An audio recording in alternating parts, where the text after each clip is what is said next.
wanita dengan diabetes itu istimewa, ya. Ya. Dan mengapa istimewa? Karena memang ada beberapa perbedaan yang kalau kita bandingkan dengan orang tanpa diabetes, termasuk dalam hal fertilitas, kemudian termasuk di dalam hal hormonal yang berperan nanti dalam terjadinya siklus menstruasi, dan kemudian juga bagaimana tentang menopause, ya, bagaimana menopause mungkin terjadi lebih dini pada pasien diabetes wanita, ya. Mungkin saya lebih luas sedikit, ya.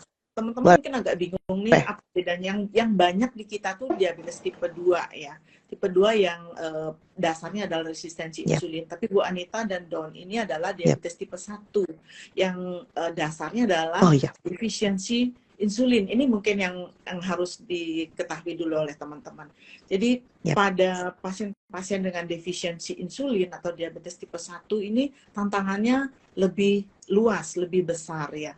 Mungkin kita kalau flashback, ya Bu Anita, ini adalah 100 tahun kita mengenal insulin.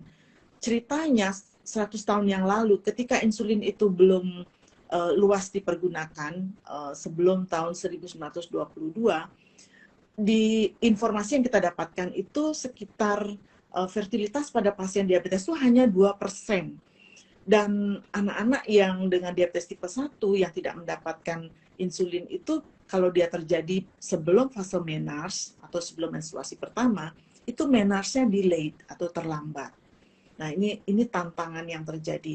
Kemudian seandainya pun dia mengalami menarche, menstruasi berikutnya itu irregular, oligomenore atau mensnya sedikit, dan kemudian tadi sudah diceritakan oleh Don tadi, fluktuasi glukosa darah pada saat mens itu luar biasa, dan kemudian juga ketika dia memasuki usia pernikahan lalu hendak hamil, ini juga tantangan sendiri di mana fertilitas itu menurun. Kaitannya bukan hanya diabetes saja, pada pasien diabetes tipe 1 itu dia seperti anoreksik hipotalamik. Jadi ada masalah pada hipotalamus, pituitari, dan ovarian aksisnya. Jadi tidak simple, ya.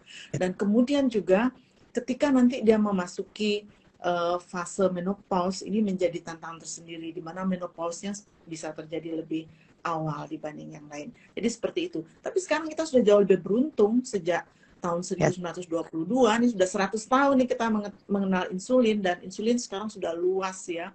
Sudah bisa diakses oleh hampir seluruh pasien-pasien, terutama pasien diabetes tipe 1, ini kita sudah kondisinya menjadi jauh lebih baik. Mungkin itu, ya, Bu Anita.